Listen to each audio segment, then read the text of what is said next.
கொடியிடையாள் துவண்டு விழும் கொடியிடையாள் பெண்ணோடு விளையாடும் பெண்ணந்த பெண்ணல்லவோ சென்றேன் கண்டேன் வந்தேன் பொன்னொன்று கண்டேன் பெண்ணங்கு இல்லை என்னென்று நான் சொல்லலாம்.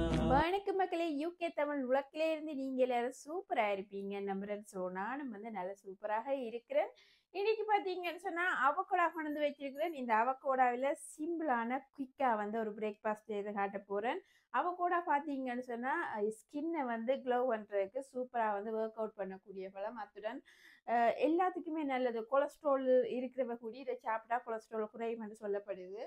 ஸோ நல்ல ஹெல்த்தியான முறையில் வால்நட்ஸ் போட்டு அதோட சீட் உள்ள பிரெட் வச்சிருக்கிறேன். ஸோ அந்த சீட் பிரெட் ஸ்லைஸில் இந்த டோஸ்ட்டை செய்ய போகிறேன். அத்துடன் ஸ்பைசி போட்டு நல்ல ஒரு மசாலா டீ போட போகிறேன். செய்யும் பொழுதே நான் சொல்லிக்கொள்கிறேன். அத்துடன் எந்த சேனலை யாராவது புதுசாக பார்க்குற நீங்களாக இருந்தால் பெல் ஐக்கானை ப்ரெஸ் பண்ணி ஒரு சப்ஸ்கிரைப் கொடுத்து ஆதரவு கொடுத்துக்கொள்ளுங்க. அப்போ தான் நான் ரெசிபி போடுறதுக்கு உதவியாக இருக்கும். அதே மாதிரி உங்களுக்கு ஃப்ரெண்ட்ஸ் அண்ட் ஃபேமிலிக்கு ஷேர் பண்ணிக்கொள்ளுங்க.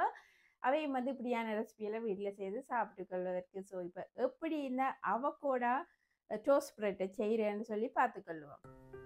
அவகோடா டோஸ்ட் பிரெட் செய்கிறதுக்கு இப்போ முதல்ல ஸ்பைசி மசாலா டீ செய்ய போகிறேன். அதுக்கு பட்டை, கிராம்பு, ஏலக்காய் போட்டு இடிச்சுக்கொள்கிறேன்.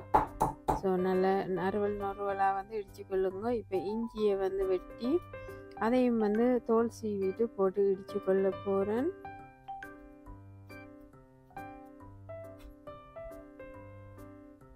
இப்போ இஞ்சி வடிவாக கழுவிட்டு சின்ன பீஸாக வெட்டி அதையும் போட்டு இடித்து கொள்கிறேன். இடிச்சிட்டு போடுக்க அந்த ஃப்ளேவர் எல்லாம் அந்த தண்ணியில் இறங்கி கொள்ளும்.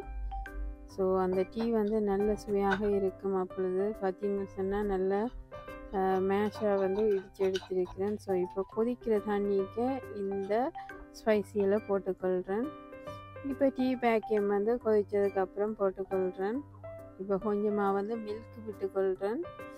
தண்ணி வற்றினதுக்கப்புறம் விடலாம். நான் முதலே கொஞ்சம் தண்ணி கொதித்ததுக்கப்புறம் விட்டுக்கொள்கிறேன். இப்போ அவகோடாவை சாண்ட்விச் செய்கிறதுக்காக வெட்டி கொள்கிறேன். ஸோ 2 அவகோடாவில் நான் செய்து கொள்ள போகிறேன். இப்போ ஒரு ஸ்பூனால் உள்ளுக்கு இருக்கிற தசையில் எடுத்துக்கொள்ளுங்க.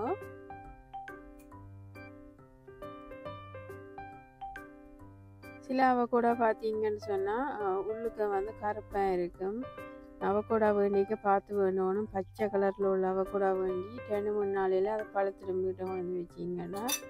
ஸோ கருப்பாக இருக்கிறது வேணிங்கன்னா வீட்டை 2-3 நாளில் வெட்டினாலும் கருப்பாகவே தான் இருக்கும். ஸோ வேண்டும் பொழுது இப்படி பார்த்து வேண்டிக் கொள்ளணும்.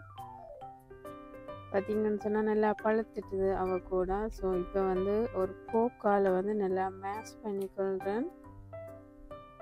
போக்குன்னு சொன்னால் உங்களுக்கு ஈஸியாக இருக்குது மேஷ் பண்ணி கொள்றதுக்கு. ஸோ அதனால் நான் வடிவாக மேஷ் பண்ணிக்கொள்கிறேன்.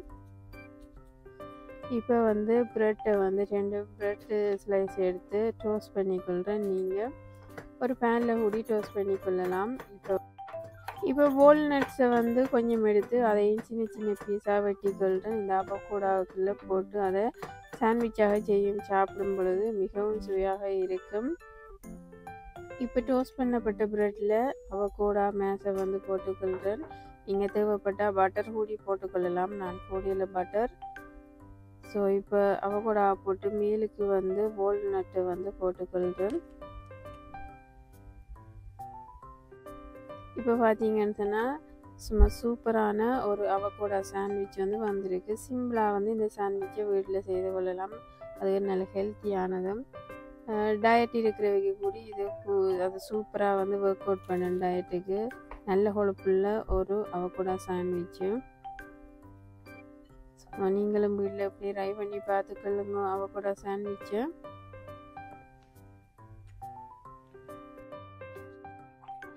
க்ரீன் கலரில் இருக்குது சாண்ட்விச்சு. டீ மசாலா டீ பார்த்தீங்கன்னு சொன்னால் சூப்பராக வந்திருக்கு. நீங்களும் ட்ரை பண்ணி பார்த்துக்கொள்ளுங்க வீட்டில். மிகவும் சுவையாக இருக்கக்கூடிய அவகோடா டோஸ்ட் செய்து காட்டியிருக்கிறேன். செய்த முறையெல்லாம் பார்த்துருப்பீங்கன்னு நினைக்கிறேன். அப்படியே இறுக்கமாக இருக்குது. ப்ரெட்டை பார்த்தீங்கன்னு சொன்னால் டோஸ்ட் பண்ணி அப்படியே இறுக்கமாக இருக்குது. நல்ல ஒரு ஹெல்த்தியானது. அத்துடன் வந்து நல்ல மசாலா டீ இருக்குது. சும்மா மசாலா டீயோட இந்த டோஸ்ட்டை சாப்பிடக்க சும்மா அந்த மாதிரி இருக்குது. ஸோ வந்து நீங்களும் இப்படி வந்து வீட்டில் செய்து பார்த்து எப்படி இருக்கு, என்ன மாதிரி இருக்குன்னு சொல்லி கமெண்ட் பாக்ஸுக்கு கமெண்ட் போட்டுக்கலுங்க. அதே மாதிரி உங்களுக்கு ஃப்ரெண்ட்ஸ் அண்ட் ஃபேமிலிக்கு ஷேர் பண்ணுங்க. அவையும் வந்து இப்படியான டோஸ்ட்டை செய்து சாப்பிட்டு கொள்வதற்கு சப்ஸ்கிரைப் பண்ணிக்கொள்ளுங்க. இன்னும் ஒரு சூப்பரான ரெசிபியோட நான் உங்களை சந்திக்கிறேன். நன்றி, வணக்கம், பபாய்.